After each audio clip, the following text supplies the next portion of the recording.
चलिए सीधे शैलेंद्र राजपूत जुड़ रहे हैं मेरे साथ, हमारे सहयोगी शैलेंद्र जी से बात कर लेते और कुछ चीज़ें समझी भी होंगी। शैलेंद्र जी, चौंका दिया हिमाचल ने। हालांकि हम लगभग यही बात कर रहे थे कि वहाँ बड़ा कस्मेकस की स्थिति रहेगी और जैसा ट्रेंड वहाँ का चला आता है कि एक बार बीजेपी एक बार कांग्रेस, जैसा राजस्थान में है वैसे ही हिमाचल में है, तो फिर वही दिखाई दे रहा है। लेकिन बड़ी बात यह है कि जीत का अंतर भी ठीक है, यदि इसको मान ले, यदि आंकड़ों में तब्दील हो जाता है, रुझान यदि परिणाम में तब्दील हो जाते हैं, तो फिर सोचना पड़ेगा बीजेपी को हिमाचल के लिए। बिल्कुल, देखिए जिस तरह से परिणाम गुजरात में आए हैं तो और जो हिमाचल के परिणाम हम देखें तो ये कांग्रेस के लिए एक बड़ी सफलता कही जा सकती है कि इस बार माना जा रहा था कि वहाँ रिवाज बदलेगा, जो एक बार कांग्रेस एक बार बीजेपी आती है, लेकिन इस बार रिवाज नहीं बदला है। ऐसा लग रहा है कि कांग्रेस सत्ता में आ रही है बीजेपी को हटाकर। देखिए मनोज जी, अगर हम बहुत ध्यान से दोनों चुनाव को तुलना करें हिमाचल और गुजरात की, तो जो गलती गुजरात में कांग्रेस ने की वो हिमाचल में नहीं की। पहली बात तो गुजरात में कोई कांग्रेस का बड़ा लीडर सक्रिय नहीं था, लेकिन हिमाचल का पूरी तरह से मोर्चा प्रियंका गांधी ने संभाला। वो लगातार वहां बनी रही, इवन उनका घर भी है वहां पर, वो रही और वहीं से रहकर उन्होंने पूरी रणनीति बनाई, तो उसका फायदा कांग्रेस को मिला। दूसरी बात कि उसने मुद्दे बहुत अच्छे पकड़े और यहाँ से जो मोदी का एक चेहरा हर जगह लेकर बीजेपी जाती है, उस पर ये स्थानीय मुद्दे कहीं ना कहीं हावी रहे। सबसे बड़ा मुद्दा था ओल्ड पेंशन स्कीम को लागू करने का। ये सबसे पहला वादा उन्होंने किया था मैनिफेस्टो में अपने, और बहुत बड़ा वर्ग है वहाँ सरकारी कर्मचारियों का जो सीधे इफेक्ट होता है इससे, कि क्योंकि जो बीजेपी सरकार ने नई पेंशन स्कीम लाए थे उसमें उनको नुकसान था। तो ये एक बहुत बड़ा बिंदु रहा जिसके कारण कांग्रेस को वहां पर सफलता मिली। लेकिन शैलेंद्र जी, इसमें एक बात और जो मुझे समझ आ रही है कि आप देखिए उत्तर प्रदेश में जब परिणाम आए तो सवाल उठे, लड़की हूं लड़ सकती हूं, एक लाइन लेकर आई थी प्रियंका गांधी जी, और उसके बाद फिर ये भी कहा जाने लगा कि प्रियंका का जादू नहीं चला। तो क्या बहुत ही सोची समझी रणनीति के साथ प्रियंका जी हिमाचल में आगे आती है, वहां उनका घर भी बन गया जिसका आप भी जिक्र कर रहे थे, और फिर वहां सत्ता की तरफ वापसी कर लेती है। तो क्या ये माना जाए कि आने वाले दिनों में प्रियंका का फिर एक नया चेहरा नए रूप में, क्योंकि हिमाचल में उन्होंने मेहनत की है, इसको तो नहीं कहा जा सकता, साफ दिखाई दे रहा, और उसके परिणाम भी उसी अनुरूप आए हैं जैसा आपने कहा प्रधानमंत्री मोदी। और दूसरा बीजेपी के अंदर जो वहां की एक अलग तरह की गुटबाजी थी, कई ऑडियो वीडियो भी हमारे सामने आए, हमें लगता है इसने बड़ा नुकसान पहुंचाया बीजेपी को, और प्रियंका का चेहरा एक बार फिर सामने दिखाई दे सकता है। जी मनोज जी, जहां तक चेहरे का सवाल है, देखिए कांग्रेस अगर हम ध्यान से देखें तो कांग्रेस जो अभी लड़ाई लड़ रही है वो अपने चेहरों को एस्टेब्लिश करने की ही लड़ाई लड़ रही है। गांधी परिवार के सदस्यों को फिर से वो जो करिश्मा हुआ करता था इंदिरा या राजीव गांधी में, उसको पैदा करने की कोशिश कर रही है। तो आप दो प्रयास देख सकते हैं, एक तो भारत जोड़ो यात्रा पर निकले राहुल गांधी, और हिमाचल में जिस तरह से मूवमेंट रहा प्रियंका गांधी का, तो दोनों को एस्टेब्लिश करने की कोशिश की। प्रियंका गांधी ने बहुत अच्छी वहां पर कोशिश की, और सबसे बड़ी बात जो थी, जो आपके तर्ज पर वो हिमाचल में गई, क्योंकि देखिए आप जिस तरह से चुनौती दे रही है बीजेपी को, तो वो उससे कहीं ना कहीं कांग्रेस ने सीखा है। तब सबसे पहली बात तो मैं जो बोल था कि ओल्ड पेंशन स्कीम वहां लागू की, दूसरा 300 यूनिट फ्री बिजली देने का वादा किया, महिलाओं को 1500 रुपए महीने की पेंशन देने की बात है, और 1 लाख रोजगार देने की बात है। तो ये चारों मुद्दे बहुत भारी पड़े, और इन्हीं से और बीजेपी इनका जवाब दे नहीं पाई, वो मोदी के चेहरे पर ही डिपेंडेंट रही। और आप जैसा कि कह रहे हैं कि वहां पर कुछ अंदरूनी खींचतान थी बीजेपी में जो लगातार देखी, तो ये नुकसान बीजेपी को वहां उठाना पड़ा। मोदी का चेहरा वो एस्टेब्लिश जैसे हर प्रदेश में कर पाते हैं, उन पर जो स्थानीय मुद्दे थे वो भारी पड़े। तो कांग्रेस को ये सीखना चाहिए। तो जैसे उन्होंने गुजरात पूरी तरह छोड़ दिया था, हिमाचल में कोशिश की और परिणाम आपके सामने। चलिए आप शैलेंद्र जी गुजरात की बात करें जरा, गुजरात से एक बड़ी खबर आ रही है, इसको समझ लेते हैं, उसके बाद गुजरात की जो चर्चा है उसको भी आगे बढ़ाएंगे। गुजरात में अभी तक जो परिणाम दिखाई दे रहा है, जरा देख लीजिए, एक बड़ी खबर गुजरात चुनाव में सबसे बड़ी पार्टी जीत की ओर भारतीय जनता पार्टी है, और कई तरह के रिकॉर्ड रुझानों में भारतीय जनता पार्टी को 154 सीटें मिलने का अनुमान लगाया जा रहा है। ये रुझान है, थोड़ी देर में लगभग अंतिम दौर में गिनतियां चल रही होंगी। 10 या 11 दिसंबर को भूपेंद्र पटेल शपथ ले सकते हैं, पीएम मोदी अमित शाह शामिल हो सकते हैं, और एक नया चेहरा गुजरात में था भूपेंद्र पटेल का। कुछ दिन पहले ही, करीब साल भर पहले उनको मुख्यमंत्री बनाया, और उसके बाद उन्हीं के नेतृत्व में चुनाव हुए, लेकिन वहां चेहरा प्रधानमंत्री नरेंद्र मोदी का नजर आया। 10 या 11 दिसंबर को भूपेंद्र पटेल फिर से सीएम पद की शपथ ले सकते हैं, ये बड़ी खबर है। लेकिन ऐसा क्यों हुआ गुजरात में कि कांग्रेस को पिछली बार यानी 77 जो सीटें थी उससे कम 20 सीट, मात्र 20 सीटों पर शायद उनकी स्थिति दिखाई दे रही। अभी के आंकड़ों पर हम विश्वास करें, लेकिन आप भी बहुत कुछ गुजरात में नहीं कर पाई जैसी उम्मीदें थी। करीब 6 सीटें आपके खाते में जा सकती है। तो चलिए, मेरे साथ दो मेहमान जुड़े हैं, इस चर्चा को आगे बढ़ाते हैं। आशीष शर्मा जी भी जुड़ गए हैं, भारतीय जनता पार्टी के विधायक हैं। आशीष जी बहुत स्वागत है। शैलेंद्र जी ऑलरेडी जुड़े हुए हैं।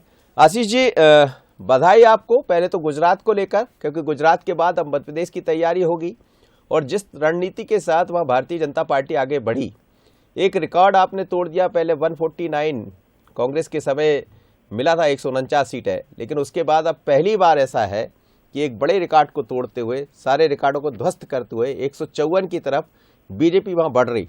लेकिन हिमाचल कहीं ना कहीं एक चिंता बढ़ा रहा, बल्कि हिमाचल में सरकार कांग्रेस की बनने जा रही, जैसा अभी दिखाई दे रहा।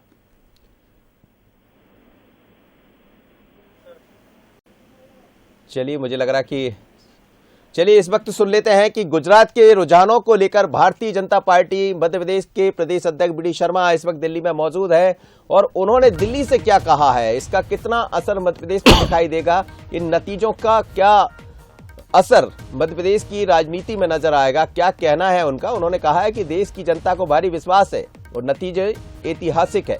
क्या कहा, सुनिएगा बी डी शर्मा, प्रदेश अध्यक्ष मध्य प्रदेश। परिणाम जो आज आ रहे हैं, ये इस देश के इतिहास में स्वर्णिम अध्याय है राजनीति का।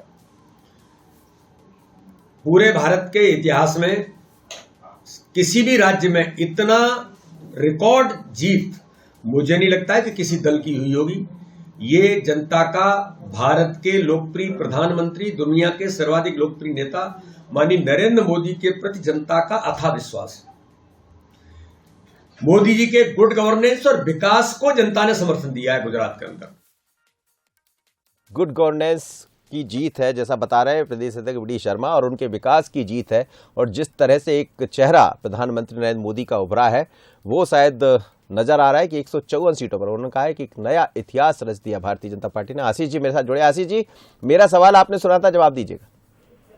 क्या है मनोज जी कि बुलंदियों पे पहुंचना कमाल है, लेकिन बुलंदियों पे ठहरना भी बड़ी बात हुआ करती है। लगातार एक राज्य में भारतीय जनता पार्टी की सरकार इतने वर्षों से काम कर रही है।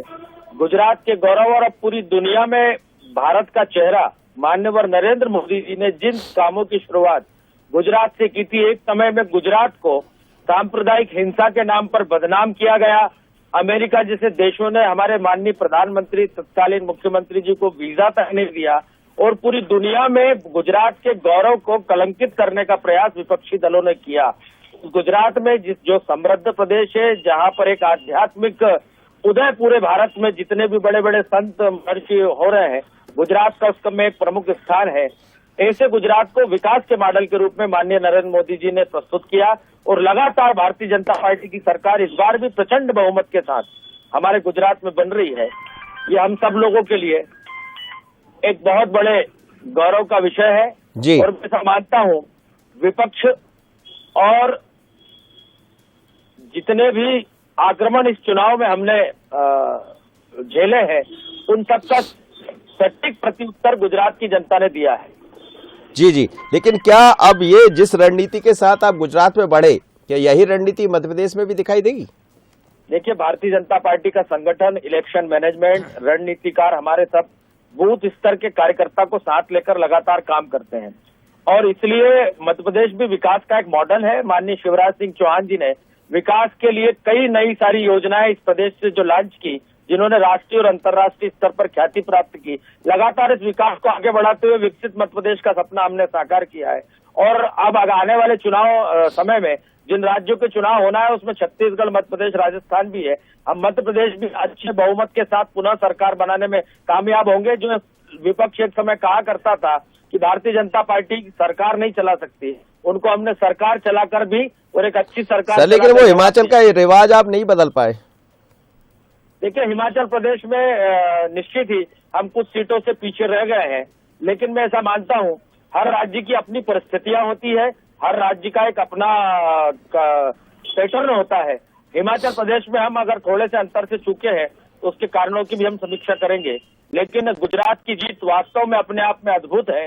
लगातार भारतीय जनता पार्टी की सरकार एक ऐसे राज्य में बन रही है जो विकास का मॉडल पूरे देश के सामने प्रस्तुत करता है। जी बिल्कुल ठीक है। चलिए मैं लौटता हूं आपकी तरफ। शैलेंद्र जी मेरे साथ बने हुए। शैलेंद्र जी, गुजरात की हम बात कर रहे थे, आपने कहा कि गुजरात में एक नया इतिहास रच दिया भारतीय जनता पार्टी ने, जैसा प्रदेश अध्यक्ष बी डी शर्मा भी कह रहे थे, आशीष जी भी हमारे से जुड़े हैं, वो भी वही कह रहे थे। ये किस तरह की एक रणनीति रही हो? कहा यह जा रहा है कि पहले पन्ना प्रभारी रहा करते थे, उनके साथ एक नई कमेटी गठित कर दी और 20 से 25 लोग एक एक पन्ने पर काम कर रहे थे। तो क्या जिस तरह एक नई रणनीति के साथ गुजरात में भारतीय जनता पार्टी बढ़ी, अमित शाह जी वहां नजर आ रहे थे, प्रधानमंत्री मोदी खुद मोर्चा संभाले रहे, ये उसकी जीत है या जिस तरह से वहां का संगठन काम कर रहा था उसकी जीत? देखिए, ये सब वजह तो है ही कि संगठन तो बीजेपी का हमेशा हर चुनाव में पूरे दमखम के साथ काम करता है, बीजेपी इसलिए जानी जाती है। लेकिन मनोज जी, अगर हम बहुत ध्यान से देखें तो गुजरात में 2017 के मुकाबले एक स्थिति अलग थी, वो थी आपकी मौजूदगी। आपकी सीट भले ही कम दिख रही हो, जितनी उम्मीद थी उतनी ना दिख रही हो, लेकिन उसने अंतर बहुत पैदा किया है। और ये जब वोट प्रतिशत पूरे निकल कर आएंगे पूरे रिजल्ट के, तो ये बात हमको समझ में आएगी। कहीं ना कहीं वोट का डिवीजन हुआ है, वो हुआ है बीजेपी और आपके बीच। भले कैंडिडेट ना जीता हो उनका, लेकिन वोट काफी लिया होगा उसने, ऐसा मेरा अंदाजा है, शहरी क्षेत्रों में भी और ग्रामीण क्षेत्रों में भी। तो बीजेपी ने इसका इस्तेमाल बहुत सही तरीके से किया। आपने देखा होगा कि बीजेपी ने इसको मोदी वर्सेस केजरीवाल की लड़ाई नहीं बनने दिया। ये हमेशा जाके, चाहे अमित शाह हो, चाहे नरेंद्र मोदी हो, चाहे दूसरे बड़े नेता हो, हर रैली में अपना यही कहते रहे कि हमारी मुख्य लड़ाई कांग्रेस से है। तो कहीं ना कहीं उन्होंने एक कंफ्यूजन की स्थिति पैदा की वोटर्स में, आपका वोटर्स और कांग्रेस का वोटर। तो ये डिवीजन बड़ा हुआ है। जब डिवीजन हुआ तो इसका फायदा सीधा बीजेपी को मिला है। ये गणित वहां समीकरण जरूर चला है, क्योंकि इतनी बड़ी बम्पर जीत की उम्मीद कोई भी एग्जिट पोल में भी नहीं लगा रहा था। 125 से ऊपर किसी ने नहीं दिया था, लेकिन ये रिकॉर्ड तोड़ जीत है। और मेरे ख्याल से भारतीय सियासत के इतिहास में 27 साल अगर कोई पार्टी राज करती है और एंटी इनकम्बेंसी से वो जूझ रही है, उसके बावजूद वो करीब इतना 50% से ज़्यादा सीटें पिछले बार से लाती है, तो ये बड़ी सोचने वाली बात है। और इसमें मुद्दे का तो काम किए होंगे, लेकिन इसमें समीकरण जरूर काम किए, और मुझे लगता है आपका समीकरण इस तरह से वहां पर काम किया है। जी नहीं, लेकिन मोदी का चेहरा क्या आगामी जो चुनाव होने हैं मध्य प्रदेश में, राजस्थान में, छत्तीसगढ़ में, जैसा गुजरात में चेहरे को सामने रखा प्रधानमंत्री नरेंद्र मोदी को, उसी तरह का चेहरा यहाँ भी दिखाई देगा? क्योंकि पहले ये चर्चा चलती रही है कि मोदी के चेहरे पर ये इन चुनावों में दिखाई देंगे। शिवराज जी जैसा चेहरा भी है जो लगातार जनता के बीच में जुड़ा रहा है। पर ये माना जाए कि गुजरात के चुनाव के परिणाम एक ऊर्जा का संचार तो कर ही रहे होंगे, लेकिन जिस नई रणनीति के साथ जिस मोदी के चेहरे को आगे बढ़ाने की बात कही जा रही थी, वही चेहरा फिर एक बार उभर कर सामने आया। बिल्कुल, देखिए इसमें एक स्थिति और जुड़ गई है मनोज जी। जहां मध्य प्रदेश, उत्तर प्रदेश या दूसरे प्रदेशों में डबल इंजन की बात करती है बीजेपी, यहाँ तो डबल इंजन था नहीं, क्योंकि प्रदेश नेतृत्व वहाँ इतना मजबूत नहीं था कि हम डबल इंजन की बात कर सके मोदी के साथ, जैसे हम मध्य प्रदेश में शिवराज जी की बात करते हैं या उत्तर प्रदेश में मोदी योगी की बात करते हैं। तो वहाँ वो सिंगल फेस थे। तो बीजेपी ये एस्टेब्लिश करने में बिल्कुल एक बार पूरी तरह से साबित उसने किया है कि चेहरा तो मोदी ही है, क्योंकि वहाँ डबल इंजन वाली कोई बात नहीं थी। और ये 24 का नैरेटिव अब सेट हो गया है कि गुजरात चुनाव 24 के लिए बहुत अहम था। ये हम बात शुरू से कर रहे थे, अब इसने एजेंडा सेट कर दिया है, नैरेटिव सेट कर दिया। चलिए शैलेंद्र जी, आप बने रहिए, मैं लौट रहा हूँ आपकी तरफ। इस वक्त पीसी शर्मा मेरे साथ जुड़ गए हैं, पूर्व कैबिनेट मंत्री और कांग्रेस के विधायक। बहुत स्वागत है आपका पीसी शर्मा जी। और जिस तरह हिमाचल के परिणाम सामने आ रहे हैं, भारत जोड़ो यात्रा के दौरान मेरी आपसे मुलाकात हुई थी तो आपने कहा था कि गुजरात भी जीतेंगे और हिमाचल भी जीतेंगे, पर हिमाचल के परिणाम तो बड़े सार्थक है जहां सरकार आप बनाने जा रहे हैं यदि इन रुझानों को देखें, लेकिन गुजरात में और कम हो गए, आप 20 पर जाकर सिमट गए। जी देखिए, गुजरात प्रधानमंत्री नरेंद्र मोदी जी के लिए और अमित शाह जी जो गृह मंत्री हैं, इनके लिए बहुत इम्पोर्टेंट था।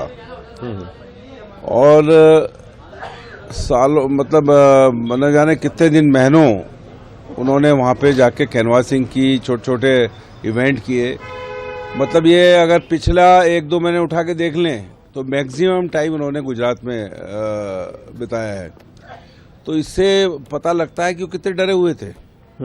और ये वोटिंग परसेंटेज कम हुआ, ये वोटिंग परसेंटेज भी अगर देखें तो पिछले चुनाव से कम हुआ, इसलिए लोगों को मालूम था कि ये यहाँ क्या स्थिति बनने वाली है, तो लोग वोट डालने भी नहीं गए।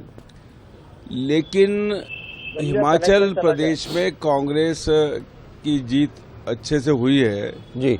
और एक चीज जो और आई वहाँ पे कि आप पार्टी, जबकि पंजाब और दिल्ली सब हिमाचल प्रदेश से नजदीक है जी, तो भी उनकी स्थिति जीरो रही, उनकी स्थिति जीरो रही। तो ये इस बात का बताता है कि मध्य प्रदेश जैसे स्टेट में जी, जहां 2023 में चुनाव होना है या बाकी स्टेट में वहां आप पार्टी कुछ नहीं कर पाएगी और सीधी लड़ाई बीजेपी और कांग्रेस में होगी। नहीं, लेकिन पीसी शर्मा जी, अभी तक जो भारतीय जनता पार्टी डरी हुई है जिस तरह से इवेंट कर रही है और जिस तरह से भारत जोड़ो यात्रा चली है और जिस तरह का समर्थन मध्य प्रदेश में मिला है, जो आपने भी देखा, ये मान के चलिए कि मध्य प्रदेश में कांग्रेस की स्थिति बहुत मजबूत है और सरकार कमलनाथ जी के नेतृत्व में बनेगी।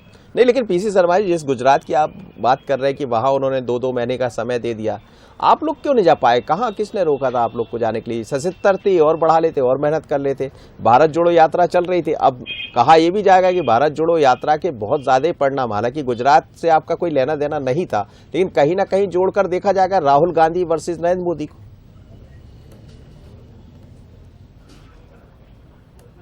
देखिए, गुजरात में की स्थिति जैसे मैंने बताया आपको कि अलग है। प्रधानमंत्री, अगर ये स्टेट हार जाते तो प्रधानमंत्री आज से प्रधानमंत्री नहीं होते। अगर गुजरात आज की तारीख में हार जाते बीजेपी, तो आज की तारीख में प्रधानमंत्री और उन पर फ्रस्ट्रेशन उठ जाता। तो पूरा कंसंट्रेशन, पूरी ताकत उन्होंने वहां पे लगाई और निश्चित तौर पर उसके रिजल्ट हैं।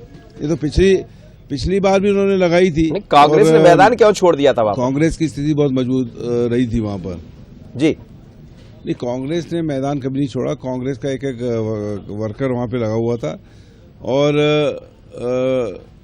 इस सब के परिणाम आपको देखने को मिलेंगे कि लोकसभा में जी, गुजरात में भी कांग्रेस अच्छा रिजल्ट देगी। चलिए, ये अब ये समझने की बात होगी कि एक तरह से 152 से 154 सीटें मिल रही है कांग्रेस को। आशीष जी, वो कह रहे हैं कि ठीक है अभी कुछ नहीं हुआ, लेकिन गुजरात में लोकसभा में हम दिखा देंगे। अब लोकसभा तो वैसे भी नरेंद्र मोदी का चेहरा हो गई, प्रधानमंत्री आपके नरेंद्र मोदी होंगे, पर वो ये भी कह रहे हैं कि कहीं ना कहीं आपने वहां पर जिस तरह से काम किया, वोट ऑफ परसेंटेज कम हुआ, उसका नतीजा है कि इतनी अच्छी जीत आप हासिल कर पाए। देखिए, अपनी हार को और अपने कमजोरी को कांग्रेस कभी स्वीकार नहीं करती। इसलिए गुजरात महत्वपूर्ण था ही नहीं। वो तो जब बयान से लग रहा है कि मोदी जी, अमित शाह जी वहां 2 महीने से जा रहे हैं। अरे भैया, उनकी मातृभूमि है, उनकी कर्मभूमि है। गुजरात को उन्होंने मॉडल के रूप में प्रस्तुत किया और आज हम जीते हैं। तो ये गुजरातियों की जीत है, जिन्होंने भारतीय जनता पार्टी पर लगातार इतने वर्षों तक विश्वास किया। ये जन्म जन्मांतर का संबंध, लगभग 7 चुनाव, इतना लंबा कालखंड भारतीय जनता पार्टी के साथ गुजरात की जनता ने जिया है। इसलिए मानता हूं ये हमारे परिश्रम की जीत है। और चाहे कितनी बड़ी भी एंटी इनकम्बेंसी हो, कितना बड़ा भी विपक्ष का प्रहार हो, लेकिन भारतीय जनता पार्टी का जो नेतृत्व है उसमें इन सबका सामना करने की शक्ति है। इसलिए हिमाचल प्रदेश में क्या कह रहे हैं? भारतीय जनता पार्टी के हिमाचल प्रदेश में क्यों नहीं चला मोदी जी का जादू?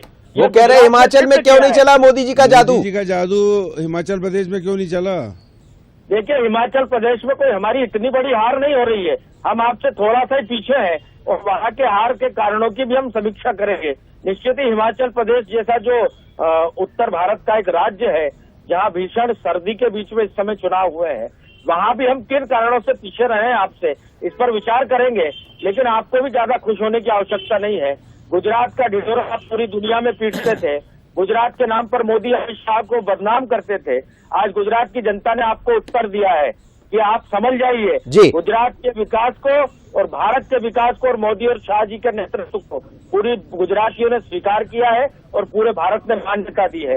आप अपनी कमजोरियों को स्वीकार कीजिए, अपनी कमियों को पहचानिए कि आपके पास इतना मजबूत नेतृत्व नहीं है जो गुजरात जैसे राज्य में आपकी वापसी करा सके। जी, पीसी शर्मा जी, मेरा आपसे हिमाचल को लेकर भी यही सवाल था। हिमाचल में प्रियंका गांधी ने बहुत मेहनत की जैसा दिखाई दे रहा। अब तो घर भी उन्होंने बना लिया, शैलेंद्र जी से भी हम वही बात कर रहे थे। पर यह माना जाए कि आने वाले दिनों में जैसा यदि आपकी सरकार बनने जा रही, जो रुझान दिखाई दे रहा है, अब तो लगभग परिणाम में तब्दील हो रहा है वो, तो प्रियंका का चेहरा एक बार फिर सामने आएगा।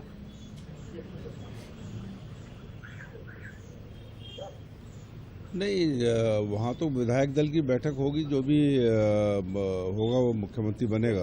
कांग्रेस में हमेशा विधायक तय करते हैं, लेकिन निश्चित तौर पर प्रियंका गांधी जी ने वहाँ मेहनत की और शिमला में उनका घर भी है, तो निश्चित तौर पर इन सब चीज़ों के असर पड़े हैं। वो काफ़ी गई वहाँ पर, वो बहुत सी मीटिंग ली उनने और वो चेहरा तो है ही। किसी भी स्थिति में प्रियंका गांधी हमेशा चेहरा नहीं है, राहुल गांधी चेहरा है। नहीं, वो उत्तर प्रदेश में नहीं चला था ना सर वो चेहरा। जो हमारे कांग्रेस का, देखिए उत्तर प्रदेश की स्थितियां अलग हैं और बाकी स्टेट की अलग हैं। अगर आप मध्य प्रदेश की बात करोगे तो अभी जो इनके सर्वे आ रहे हैं बीजेपी के और संघ के, वो आ रहे हैं 60-70 इनकी सीट आ रही हैं। और निश्चित मैं बार बार कहता हूं कि अब 114 नहीं, 174 से ज्यादा सीटों से कमलनाथ जी के नेतृत्व में सरकार बनेगी, क्योंकि ये खरीद फरोख्त न कर सकें। इन्होंने महाराष्ट्र में, मध्य प्रदेश में, गोवा में, कर्नाटक में खरीद फरोख्त तो बनाई सरकारें। ये इन सब का जवाब 23 में और 24 में देगी जनता। ये गुजरात से इससे खुश न हो। ये 27 साल से हैं, उसके बाद 70 में 27 घटा दो तो कांग्रेस रही हमेशा वहां पर। चलिए ये चीजें बदलते देर नहीं लगती है, बदलते देर नहीं लगती है। इसलिए ये 24 में आप देखिएगा, ये गुजरात की जनता भी इनको जवाब देगी, क्योंकि 2024 में अब नरेंद्र मोदी जी रिपीट नहीं होंगे। जी शैलेंद्र जी मेरे साथ जुड़े। शैलेंद्र जी, आप पीसी शर्मा जी को भी सुन रहे हैं और आशीष जी को भी सुन रहे हैं, लेकिन पीसी शर्मा जी कह रहे हैं कि 2024 की तरफ जब बढ़ेंगे तो नरेंद्र मोदी का चेहरा नहीं चलेगा। और एक तरफ हम ये भी देख रहे हैं कि नरेंद्र मोदी का चेहरा ही गुजरात में इस तरह से 154 सीटें जीतकर आ रही जैसा अभी दिखाई दे रहा है, तो हमें लग रहा है वही चेहरा भी होगा और एक गुजरात का जो रिजल्ट है वो 24 की राह आसान करेगा।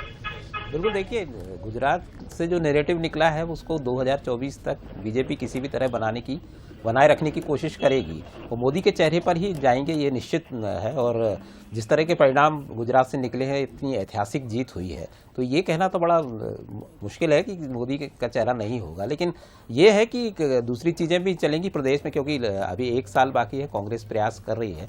लेकिन यहाँ बहुत इंपॉर्टेंट है, जैसे हिमाचल के जो परिणाम आए हैं और प्रियंका गांधी जिस तरह से सक्रिय हुई है, तो कम से कम उत्तर भारत में कांग्रेस इस रणनीति पे जरूर जा सकती है कि प्रियंका को आगे किया जाए लोकसभा चुनाव में, खासतौर से उत्तर भारत के इलाकों में। तो ये इस दिशा में जरूर सोच सकती है। और दूसरी बात देखिए, जब राहुल गांधी भारत जोड़ो यात्रा पर हैं और उसके बीच में ये गुजरात से इस तरह के परिणाम आए हैं, तो उनकी यात्रा पर भी फर्क पड़ेगा। और जो पीछे उनको एक समर्थन मिल रहा था, ऐसी रिपोर्ट्स थी, तो उस पर भी फर्क पड़ेगा। तो ये स्थितियां बड़ी नई दिशा में जाएंगी, क्योंकि रणनीतियां दोनों तरफ से बदलेंगी। बीजेपी और एग्रेसिव होगी और कांग्रेस को थोड़ा डिफेंसिव होना पड़ेगा, क्योंकि उसको रणनीति बदलनी पड़ेगी। और जिस तरह से उसने गुजरात छोड़ा है, उस पर भी कई सवाल है कि अगर हिमाचल में उसने कोशिश की और परिणाम आए, तो गुजरात आखिर क्यों छोड़ा था। बिल्कुल ठीक बात जी। मैं यही पीसी शर्मा जी से बोल रहा था मैं कि जब आपने गुजरात छोड़ा तो हिमाचल में आपने कोशिश की, परिणाम आपके सामने है। गुजरात को छोड़ा क्यों था? क्या वहां पहले से कुछ इस तरह का अंदेशा मिल रहा था कि यहाँ मेहनत करने से कोई मतलब नहीं है? और कोई भी मैदान जब संभालते हैं तो 2 टीम आमने सामने होती है।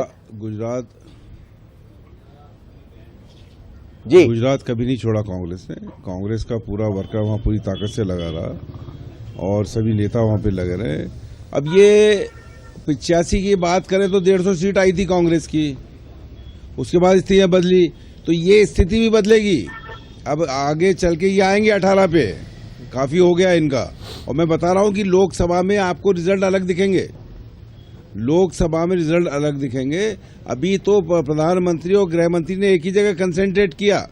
जब प्रधानमंत्री जिनका घर है वहीं बैठे हुए हैं, तो निश्चित तौर पर उसका फर्क तो पड़ेगा ना। नहीं, लेकिन हिमाचल की जो रणनीति है, क्या उसी रणनीति के तहत मध्य प्रदेश में बढ़ेंगे आप? देखिए, मध्य प्रदेश का मैं तो आज भी जो सरकार है शिवराज जी की, ये चुराई हुई सरकार है। 35 करोड़ में एमएलए को खरीद के ले गए हैं। ये मध्य प्रदेश की जनता समझ रही, जान रही है। ये आज भी इनकी सरकार चुनी हुई नहीं है। चुनी हुई 2018 में कांग्रेस की थी और कांग्रेस जीत के आई थी। जनता ने कांग्रेस को समर्थन दिया था। उसके बाद तो उपचुनाव हो गए, भूल जाए बीजेपी, उसके बाद इनका कुछ होने वाला है यहाँ पर। उसके बाद तो उपचुनाव हो गए थे, वो तो बात पुरानी हो गई, अब तो नई बात कर ली। उपचुनाव में भी जीते हैं ना हम, उपचुनाव में भी जीते हैं और उपचुनाव में भी जीते हैं, नगर निगम पालिका नगर निगम में भी जीते हैं, चारों तरफ जीते हैं हम लोग। जहाँ 16-0 था वहाँ पे हमारे 7-8 मेयर जीत के आए। तो ये चलिए, मुख्यमंत्री शिवराज सिंह चौहान सर, आप लौट रहा हूँ पीसी शर्मा जी, सीएम साहब कुछ बोल रहे हैं, सुन लेते हैं। राज्य के गुजरात में तो फिर से शुरू, गुजरात की विजय नहीं महाविजय है, अभूतपूर्व है। और ये केवल महाविजय नहीं है, माननीय श्रीमान नरेंद्र मोदी जी के प्रति विश्वास, श्रद्धा और स्नेह का प्रकटीकरण हुआ है। जन जन के मन में वे बसे हैं और गुजरात में जो विजय हुई है उसने सिद्ध किया है कि वास्तव में वो कल्प वृक्ष हैं। जनता असीम श्रद्धा उनके प्रति रखती है। जो विकास का मॉडल उन्होंने गुजरात मॉडल के रूप में दिया, वो अब देश और दुनिया के कई राज्यों को दिशा दिखा रहा है। इस अभूतपूर्व, बल्कि अभूतपूर्व शब्द भी छोटा पड़ता है, विजय के लिए गुजरात की जनता के प्रति हृदय से आभार। राहुल जी भारत जोड़ो यात्रा कर रहे हैं, ऐसा ना हो बाद में उनको कांग्रेस खोजो यात्रा करनी पड़े। 20 के नीचे कांग्रेस का सिमट जाना अपने आप में कांग्रेस की स्थिति क्या है इसका प्रकटीकरण भी करता है। अब वो सोचे ना सोचे, लेकिन सचमुच में ये भारतीय जनता पार्टी के लिए ये विजय अद्भुत है, अभूतपूर्व है। वो तो पहले से ही तैयारी कर लेते हैं। सबसे सॉफ्ट टारगेट अगर कोई उनका होता है हार के लिए तो वो ईवीएम ही होती है, और इसलिए दुनिया सच्चाई जानती है। अब उनको कोई इतनी गंभीरता से लेते ही। हिमाचल में अभी रुझान आए हैं, मुझे विश्वास है कि भारतीय जनता पार्टी ही जीतेगी। ये हमने तब भी कहा था कि जनता का एक तरफा प्यार और विश्वास मोदी जी के प्रति था, जो सड़कों पे दिखाई देता था, लोगों के चेहरों से प्रकट होता था। बोलते समय जो भाव लोगों के देखते थे, उस भाव से भी यही प्रकट होता था कि लोग भारतीय जनता पार्टी के, विशेषकर प्रधानमंत्री श्रीमान नरेंद्र मोदी जी के साथ। धन्यवाद। चौहान बोल रहे थे कि ऐसा ना हो कि भारत जोड़ो यात्रा पर निकले हैं राहुल गांधी और कांग्रेस खोजो एक नई यात्रा शुरू करने पड़े, कि कांग्रेस को खोजना पड़े। पीसी शर्मा मेरे साथ जुड़े, इस पर प्रतिक्रिया ले लेते हैं। पीसी शर्मा जी, आप सुन रहे थे मुख्यमंत्री शिवराज सिंह चौहान को, और आपकी प्रतिक्रिया चाहूंगा। सुन रहा था मैं, जो मुख्यमंत्री लेवल का आदमी ये कहे कि हिमाचल प्रदेश में अभी रुझान है और वहाँ पे गुजरात में रिजल्ट है, तो इससे अंदाज लगा सकते हैं। मतलब खोजो तो हिमाचल प्रदेश में तो कांग्रेस की सरकार बन रही है ना।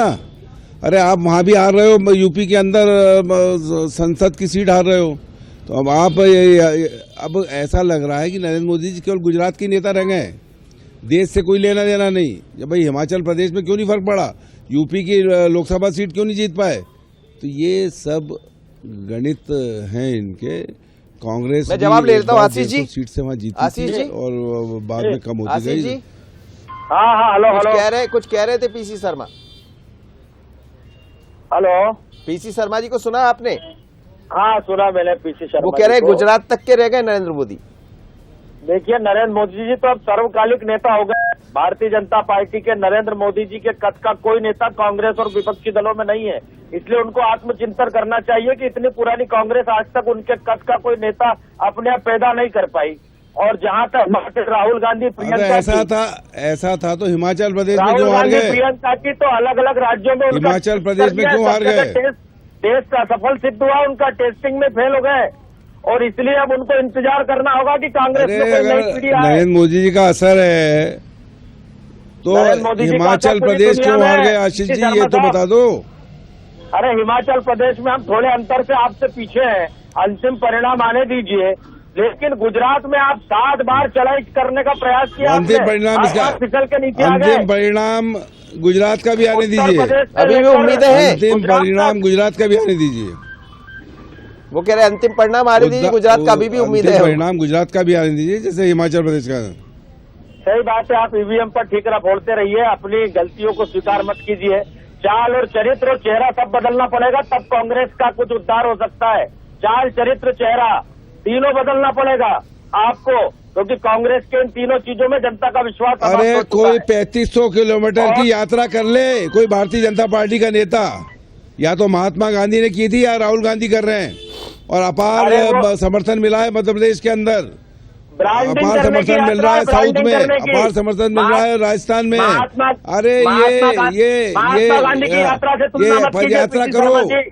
महात्मा गांधी जी ये ने अंग्रेजों रथ- से लड़ने के लिए यात्रा की थी, भारत छोड़ो यात्रा की महात्मा थी, असहयोग आंदोलन के लिए असहयोग आंदोलन किया था। ये नमक के लड़ाई विरुद्ध भी सत्याग्रह नफरत के चलाया खिलाफ था। है, महंगाई के आप खिलाफ है, महात्मा बेरोजगारी गांधी के खिलाफ है, जो आपने महात्मा पैदा गांधी की के है। पैर के नाखून के बराबर भी बेरोजगारी, नहीं हो। महंगाई ये यात्रा खुद की और ब्रांडिंग नफरत के के लिए खिलाफ राहुल है। गांधी जी कर रहे हैं। लोग और परेशान हो देश रहे हैं, की सुसाइड कर रहे हैं, जनता किसानों राहुल गांधी ये को यात्रा खाद नहीं क्यों मिल कर रही रहे है, हैं?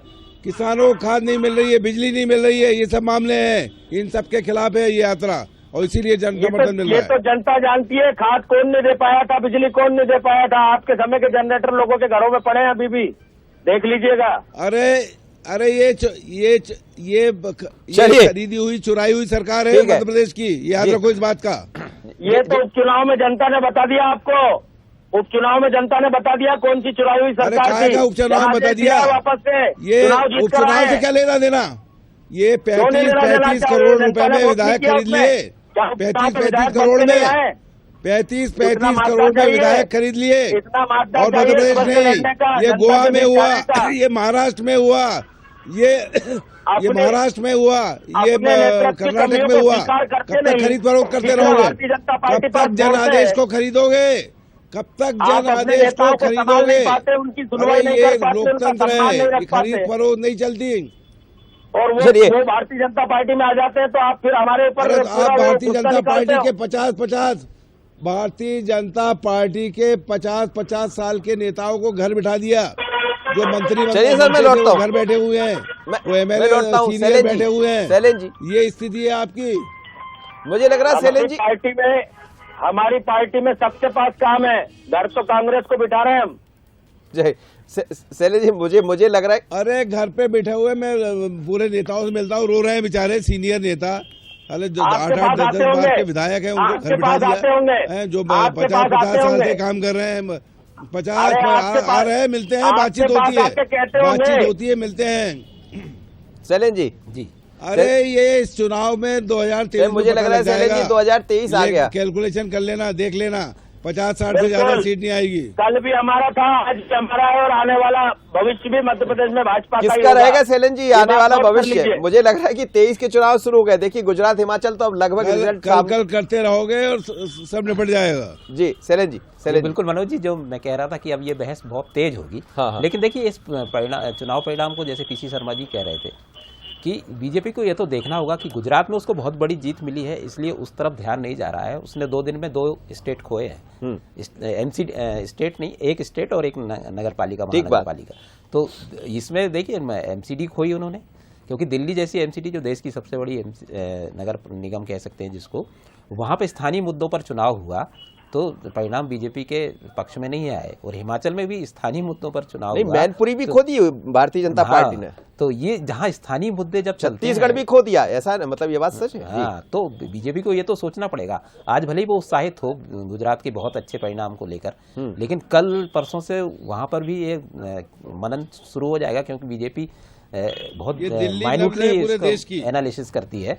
तो ये भी, और कांग्रेस से अब ये साल भर ये आवाजें आएंगी कि भाई सिर्फ गुजरात के होकर रह गए क्या मोदी जी? ये बहुत बड़ा सवाल है, बीजेपी को उसका हर मंच पर सामना करना पड़ेगा। बिल्कुल, आशीष जी से ये पूछ लेता हूँ ये सब। आशीष जी, जैसा हम जिक्र कर रहे हैं, देखिए आपने हिमाचल तो खो दिया, हिमाचल के बाद एक उपचुनाव हुआ छत्तीसगढ़ में, वो भी आपने खो दिया।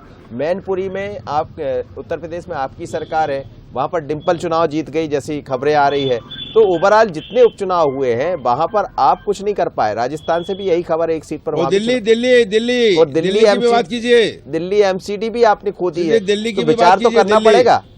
सिर्फ एक गुजरात के पूरे देश में विपक्ष ये आक्रमण कर रहा था कि इस बार तो गुजरात में परिवर्तन होगा। लगातार जो सरकार है भारतीय जनता पार्टी की वो इस बार जाएगी, लेकिन गुजरात की बड़ी जीत ने इस बात को तो सिद्ध किया है कि हम जहां विकास करते हैं, जिस मॉडल पर जनता का विश्वास है, उस राज्य से हमको जीत मिली है। दिल्ली में हम लगातार पिछले 15 वर्षों से दिल्ली नगर निगम में काबिज थे और वहां भी कांग्रेस, आम आदमी पार्टी और हमारे बीच में जो सीटों का अंतर है वो इतना बड़ा नहीं है, लेकिन हम हारे हैं, इसको हार को स्वीकार करते हैं।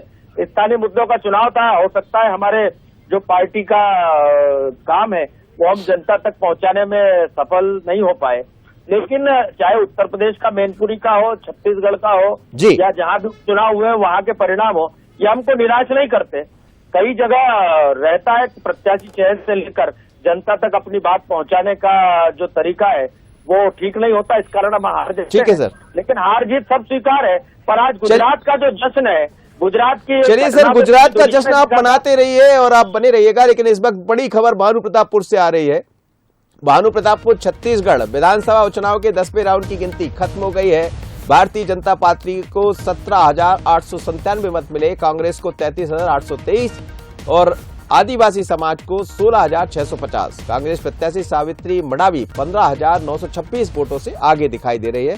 कांकेर भानु प्रतापपुर विधानसभा का ये 9वें राउंड की गिनती खत्म होने के बाद हम 10वें राउंड की बात कर रहे थे, वहां पर कांग्रेस 31,196 थी। ये 9वें राउंड की बात कर रहा हूं। आदिवासी समाज को 15,227 मिले थे। कांग्रेस यहां कुल मिलाकर 14,418 मतों से आगे थी, लेकिन ये आंकड़ा और बढ़ा और कांग्रेस की प्रत्याशी सावित्री मडावी 14,418 वोट से वर्तमान में आगे बताई जा रही है। ये खबर देखिए, विधानसभा उपचुनाव के नतीजे को लेकर कांकेर विधायक और संसदीय सचिव शिशुपाल सौरी ने बंसल न्यूज से खास बात की है। क्या कहना है उनका, जरा सुन लें।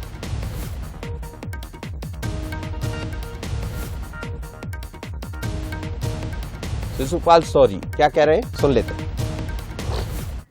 भानु प्रतापपुर विधानसभा उपचुनाव का रिजल्ट अभी कुछ ही देर में आने वाला है और ये 6वां राउंड जो है हो चुका है, जिसमें से कांग्रेस को 9,930 वोटों से जो है आगे बढ़ रहे हैं। हमारे साथ कांकेर के विधायक शिशुपाल सौरी जी हैं, संसदीय सचिव। हम इन्हें तो सबसे पहले शुभकामनाएं देते हैं कि सर आपको बहुत बहुत बधाई हो कि 9,930 मतों से आगे हैं, और क्या कहना चाहेंगे? पहली बात तो धन्यवाद, आपने जीत की बधाई दी।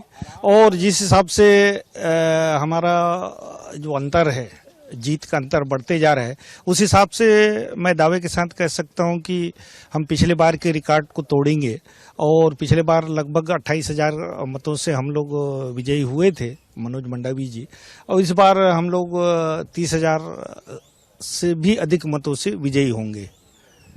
तो ये थे हमारे साथ संसदीय सचिव शिशुपाल सौरी, कांकेर विधायक। तो ये कह रहे हैं कि 30,000 वोट से अधिक लीड लेंगे करके। अब देखने वाली बात ये है कि लास्ट 19वां राउंड में कौन लीड लेता है। हालांकि अभी तक की कांग्रेस को 9,930 मतों से लीड मिली है। कैमरा पर्सन दीपक के साथ श्रवण कुमार बेसरा, बंसल न्यूज, कांकेर। चलिए, श्रवण ने जब बात की होगी, जब 6वां राउंड चल रहा होगा और ये 10वें राउंड में ये और बढ़ गया है और इजाफा हुआ है। लेकिन बड़ी बात यह है कि भानु प्रतापपुर उपचुनाव के नतीजे को लेकर कैबिनेट मंत्री कवासी लखमा से भी बंसल न्यूज ने बात की है। क्या कहना है लखमा साहब का, जरा ये भी सुनते हैं। देखिए, बिल्कुल जीत में लगातार कांग्रेस पार्टी आगे बढ़ रही है। देख सकते हैं वही टीम है जो चुनाव के पहले यहाँ पे आई थी और चुनाव के पहले एक ठोस रणनीति बनाकर गई थी, और कहीं ना कहीं जो कांग्रेस की ठोस रणनीति जी आज उसका फायदा मिला है। लखमा जी, इसके पहले आप लोग आए थे जब चल रहा था प्रक्रिया, प्रचार प्रसार चल रहा था, और अब आप लोग जीत के अग्रसर आगे बढ़ रहे हैं। आज भानु प्रतापपुर के सबसे पहले तो वहाँ के इस क्षेत्र विधानसभा के जनता को, मतदाता को, मेरे कार्यकर्ता को और व्यापारी लोग को, मतदाता भाई को बहुत बहुत बधाई। दूसरा बधाई हमारा मुख्यमंत्री छत्तीसगढ़ के लिए, बस्तर के लिए, एक 15 साल का सरकार, एक 4 साल का सरकार, इसमें आज बोर्ड लगा के जनता ने दिखा दिया। ये ताकतवर एक मंत्री रहा बृजमोहन अग्रवाल, ये जो कूटनीति में, बंटने में, डील करने में बहुत तेज है, इसलिए हमारा आदिवासी समाज को तोड़ने का काम कर रहा था। कोरम साहब को, बहुत समझदार आदमी को बिड़ाने का काम किया, उसका परिणाम बृजमोहन अग्रवाल भुगतेगा। आपको चैलेंज दिए थे बृजमोहन अग्रवाल कि अगर वहां हारते तो मत आना विधान। अभी भी मेरा चैलेंज है, अगर उनसे पूछो वो क्या कर सकते हैं, अगर थोड़ा बहुत सी शर्म होगा तो कर सकता है। लखमा दादी जिंदाबाद, जिंदाबाद, जिंदाबाद, लखमा दादी जिंदाबाद, जिंदाबाद, जिंदाबाद। चलिए, तो उत्साह है, खुशी की लहर है छत्तीसगढ़ के भीतर। भानु प्रतापपुर में कवासी लखमा झूमते गाते नजर आ रहे हैं और अपनी मस्ती में मस्त है, क्योंकि आज जिस तरह के चुनाव परिणाम सामने आए हैं, जाहिर सी बात है कि कांग्रेस के लिए खुशी का दिन है। उपचुनाव था भानु प्रतापपुर में, जहां लगभग ये तय हो गया है कि कांग्रेस की प्रत्याशी वहां से चुनाव जीतने जा रही है, क्योंकि मतों का अंतर बहुत ज्यादा, 15,000 से ज्यादा मतों से वो आगे चल रही है 10वें राउंड में, और अभी गिनती होना बाकी। लेकिन सीधी तस्वीरें आपको दिख रही कवासी लखमा।